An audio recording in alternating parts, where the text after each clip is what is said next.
반도체, 스치기만 해도 급등, 주식이와 아파트까지 환호.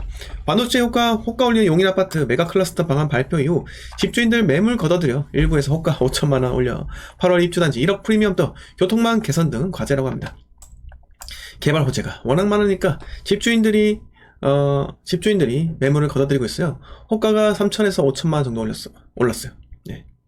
19일 찾은 경기 용인시 처인구 일대, 처인구예요. 네. 반도체 클러스터 대규모 민간 투자 소식에 들뜬 모습이었다.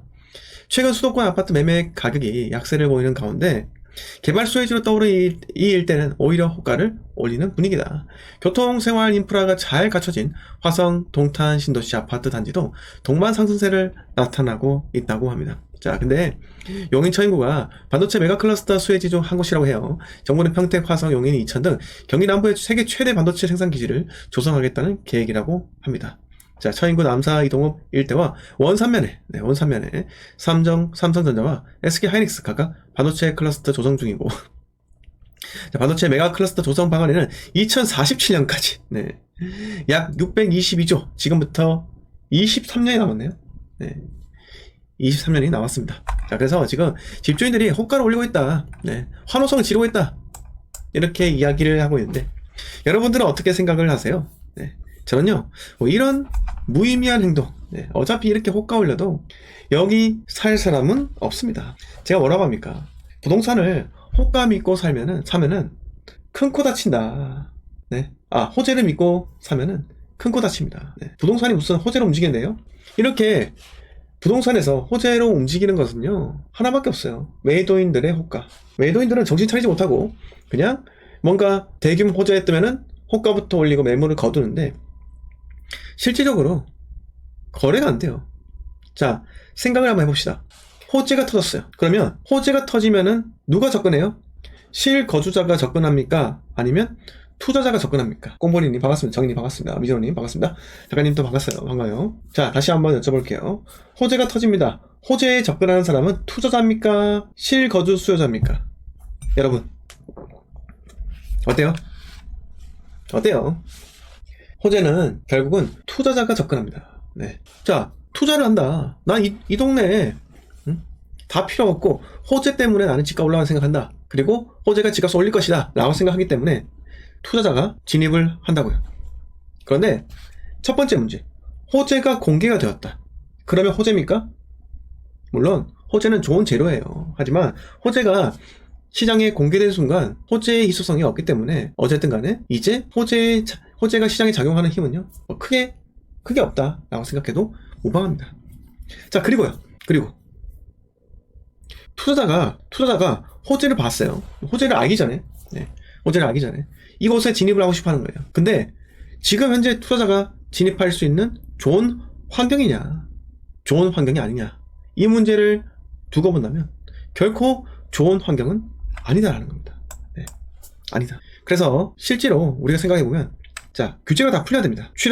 특히 취득세 중과 규제, 이게 없어져야지만 결국은 투자자가 시장에 진입할 수 있어요. 자, 이렇게 다주택자가 더 이상 주택을 취득할 수 없도록 규제로 되어 있다. 지금 현재 예를 들어서 용인시 처인구가 뭐 5억짜리다. 5억인데 취득세 8.4% 내고 살 사람이 있냐 없냐, 이 문제예요. 자, 5억인데 8.4% 하잖아요. 그럼 4,200이에요. 4,200만 원을 더 비싸게 주고 사겠습니까? 더 비싸게 주고 살까요? 그렇게 살 사람이 없다고요. 사면은 적어도 5천만 원 정도 올라야지 내가 800만 원 정도 이득인데, 사람들이 수익을 5천, 억대, 1억 이렇게 수익을 기대를 하는데 과연 800만 원 수익을 어쩌고 미친 척하고 들어갈까요? 그럴 투자자는 아마 없다고 해도 무방합니다, 여러분. 취득세 필요경비로 공제 다 되지 않나요? 아니, 그 공제 해봤자 양도 차익이 크지 않다면요, 아무 의미가 없죠. 아무 의미 없다니까요. 자, 이렇게 말씀드려보고, 제가 항상 여러분들께 투자에 있어서 투자 철학에 대해서 말씀드리는데, 투자는 호재를 보고 투자하는 게 아니라 그 부동산의 사이클이 어디에 위치하고 있는가, 특히 아까 말씀드린 용인 같은 경우는요, 서울의 부동산이 상승해줘야지만 용인도 움직일 수 있다는 거예요. 이해되십니까? 이해됐어요? 서울이 움직이지 않으면 결국은 수도권은 움직일 수가 없다는 거예요. 자, 2008년, 9년, 자, 리먼 쇼크 터지고 나서 서울의 집값 2010년부터 쭉 내려와요. 내려오고 2009년, 2008년, 2009년 이때 고점 찍었던 건요. 2013년도, 14년도 거의 6년은 지나야지 전 고점에 도달하게 됩니다. 그 말이 뭐다? 오름폭이 컸으면요. 내리고 다시 본전까지 오는데도 한참 걸리더라. 어떤 특수한 것은요. 심지어 10년 만에 본전이 찾아오기도 합니다. 6년 동안 하락했고 나머지 4년 동안요. 회복을 해서 이전 고점에 도달했다는 이 의미예요. 그래서 지금 우리가 과거를 생각해보면 서울이 잠들어 있고 이전 고점 회복하는 동안 서울이 잠들어 있을 때 광역시는요. 오히려 오른 것들이 훨씬 더 많았다. 그래서 광역시 투자 쭉쭉쭉 해놓고 2017년도까지 대구든 부산이든 한 2개 정도 사이클을 먹고 나서 2017년도에 또는 2018년도에 서울 부동산에 진입하신 분들 또 2년 뒤에 2020년도에 급등할 때 그때 털고 나왔다라는 겁니다. 그래서 제가 항상 여러분들께 지금은 서울 수도권 부동산에 투자할 때가 아니다. 광역시를 투자할 때입니다 라고 이야기하고 있고요. 그리고 서울 수도권 부동산 언젠가는 때가 옵니다 라고 계속해서 여러분들께 기다리라고 매일같이 이야기하고 있는 이유가 바로 호재는 중요하지 않기 때문입니다. 부동산 시장에서 가장 중요한 것은요. 단언컨대 사이클입니다. 해당 부동산이 어떤 사이클에 지금 위치하고 있는가, 그리고 이 사이클보다 이 사이클도 중요하지만 그 다음에 중요한 것은 뭡니까? 가격이에요. 이 가격이 절대적인 가격이 싼지 상대적인 가격도 싼지 이런 것도 중요한데 결국은 절대적인 가격이 싸잖아요. 그러면 입주장이든 입주 물량이 종료된다. 그러면 호가 상승이 이어지고요. 그 호가 상승이 결국은 실거래가 상승으로 이어지게 됩니다. 그래서 여러분 두려워하지 마시고요. 두려워하지 마시고 좋은 생각 매일같이 방송에서 호흡하면서 질문을 통해서 우리가 앞으로 향후 나아가야 될 방향에 대해서 혼자 고민하지 마시고요. 함께 고민을 하면 좋을 것 같아요. 자, 다음 뉴스입니다. 자, 오늘 제목에서 제가 말씀을 드립니다. 이제 갭 투자 할 때입니다. 미친 척 매수해보세요 라고 합니다. 저는 명의가 없는데요. 근데 명의가 없다는 말은 그래도 다른 전략을 택하면 돼요. 매수하고자 하는데 아파트 명의가 없어요. 그러면은 다른 사람 명의를 구하거나 또는 취득세 중과를 피해서 살 수 있는 방법을 고민해 보셔라 라는 겁니다. 그러나 돈이 없다는 말은요. 제가 해결해 드릴 수 없는 거예요. 저 돈 한 푼도 없어요. 아파트 투자하고 싶어요 라고 하잖아요. 그러면 진짜 맞다 맞아야 돼. 맞다. 돈이 없으면요. 부업을 하세요. 투자를 하시고요. 돈을 모으셔야죠. 돈을 벌어서 아파트 투자하세요. 1년 만에 얼마 모으실 수 있나요? 1년 만에 얼마 모으실 수 있어요? 본인께서 힘들다. 그러면 저는 대리운전 하기도 힘들고요. 밤에 잠이 와서 안 돼요. 그러면 낮에 할 수 있는 무언가를 찾으세요. 낮에는 회사 다니는데요. 회사 다니면서 할 수 있는 걸 찾으세요. 제 주변에는 회사 다니면서 하는 사람 천지입니다.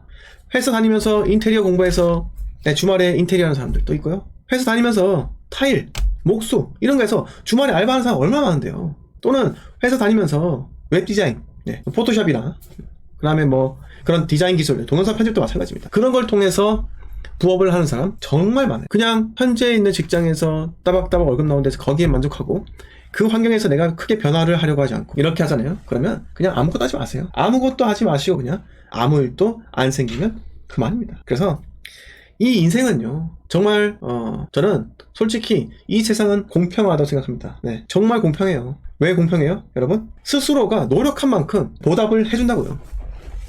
이 시장에는 내가 투입한 양만큼 돌아옵니다. 인풋이 큰 만큼 아웃풋도 있다는 거예요. 그런데 방법의 차이겠지만은 결국은 효율을 극대화하자면요 내가 일을 하지 않고도 돈을 벌어다 줄 수 있는 그런 구조를 만들어야 되는 거고요.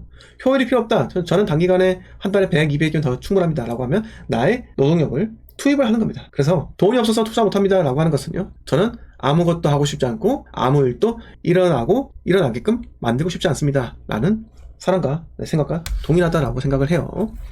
오랄라님, 울산에 공급 부족인데 재건축 재개발이 늘어나게 되면 주택이 더 부족해지는 건 아닐까요? 라고 하셨습니다. 자, 오랄라님, 지금 그렇게 물으신 게 어폐가 있어요. 공급 부족이다. 근데 재건축 재개발이 늘어난다. 재건축 재개발이 몇 년 걸립니까? 재건축 재개발이 몇 년 걸리는 줄 아세요? 빨라봤자 8년이고요. 13년, 15년 걸립니다. 20년 또 걸리는 데가 있어요. 10년 후에 지금부터 재개발, 재건축이 막 돼가지고 20년 후, 15년 뒤 입주 물량 생긴다? 그러면 어때요? 어떻습니까? 전혀 상관없는 이야기죠.